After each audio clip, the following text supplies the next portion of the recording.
नमस्कार दोस्तों। आज हम बात करेंगे माइक्रो सर्विसेज और उनके एडवांटेजेस और डिसएडवांटेजेस के बारे में।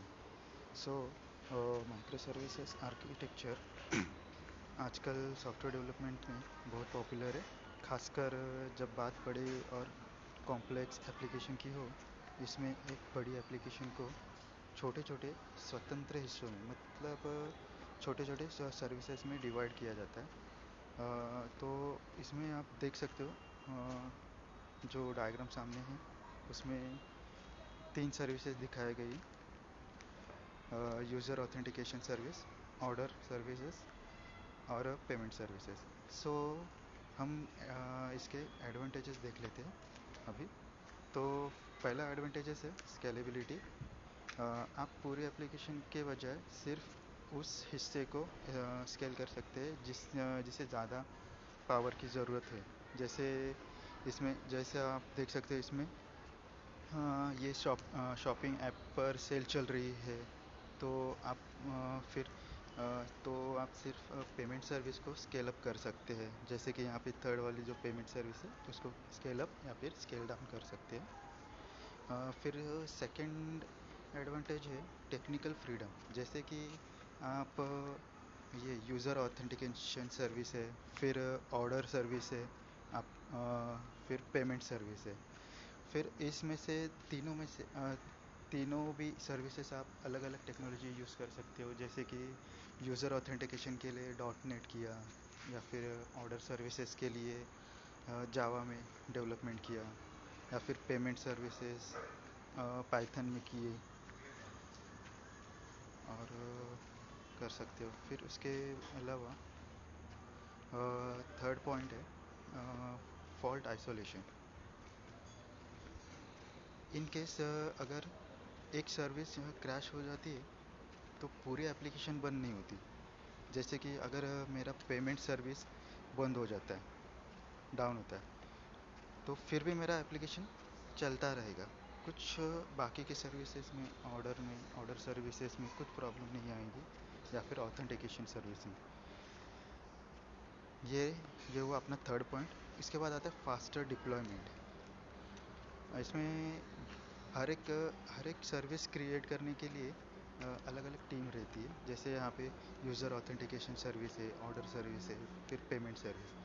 फिर इसमें यूज़र ऑथेंटिकेशन सर्विस क्रिएट करने के लिए एक अलग टीम रहेगी, फिर ऑर्डर सर्विस के लिए अलग, पेमेंट सर्विस के लिए अलग।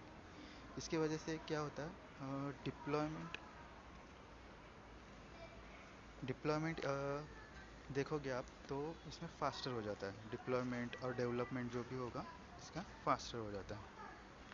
अभी हम देखते हैं इसका डिसएडवांटेज। फर्स्ट पॉइंट है डिसएडवांटेज का, इसका कॉम्प्लेक्सिटी। बहुत सारी छोटी सर्विसेज होने के कारण ये मैनेज करना मुश्किल हो जाता है। उनके बीच कम्युनिकेशन सेट करना एक बड़ा टास्क हो जाता है। मतलब एक्चुअली, हालांकि हम कम्युनिकेशन करने के लिए यूज़ कर सकते हैं सिंक्रोनस मेथड है, और एसिंक्रोनस में काफका यूज़ कर सकते हैं हालांकि। और सेकंड पॉइंट है डेटा कंसिस्टेंसी। क्योंकि हर एक सर्विस का अपना अपना डेटाबेस होता है, तो इसलिए सभी जगह डेटा को एक जैसे सिंक करने के लिए थोड़ा चैलेंजिंग हो जाता है। तो इसकी वजह से डेटा कंसिस्टेंसी मैनेज करना थोड़ा डिफ़िकल्टी है। फिर उसके बाद टेस्टिंग एंड डिबगिंग। पूरे सिस्टम को टेस्ट करना थोड़ा डिफ़िकल्ट होता है, क्योंकि एरर कहीं भी हो सकता है। एक्चुअली, अगर सपोज़ मेरे दूसरी किसी सर्विस में एरर है, लेकिन मुझे पता ही नहीं चल रहा है किसी मेरे सर्विस में एरर है या फिर सामने वाले की, तो उसे ट्रैक करना थोड़ा डिफ़िकल्ट हो जाता है। आपको कई सर्विसेज को चेक करना पड़ता है उस केस में। फिर उसके बाद जो एक पॉइंट आता है जो थोड़ा हायर कॉस्ट का। तो शुरुआती में इंफ्रास्ट्रक्चर और मेंटेनेंस का खर्चा काफ़ी ज़्यादा होता है, या फिर हो सकता है। इसलिए माइक्रो सर्विसेज के लिए एक्चुअली कॉस्ट ज़्यादा होने के कारण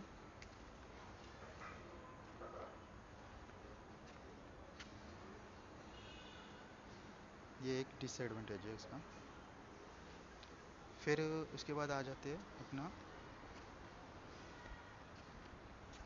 कौन से सिचुएशन में कौन कौन सा आर्किटेक्चर यूज़ करें, जैसे कि मोनोलिथिक और ये माइक्रो सर्विसेज। तो अगर आप एक छोटा स्टार्टअप या छोटा प्रोजेक्ट शुरू कर रहे हैं तो मोनोलिथिक बेहतर रहेगा। लेकिन अगर आपका ऐप बहुत बड़ा होने वाला है और आपके पास बड़ी टीम भी है तो माइक्रो सर्विस सही रहेगा। सो गाइस, आज के लिए इतना ही। अगर आपको ये वीडियो अच्छा लगे तो लाइक, शेयर और कमेंट करना, और प्लीज़ सब्सक्राइब ज़रूर करना। Thank you.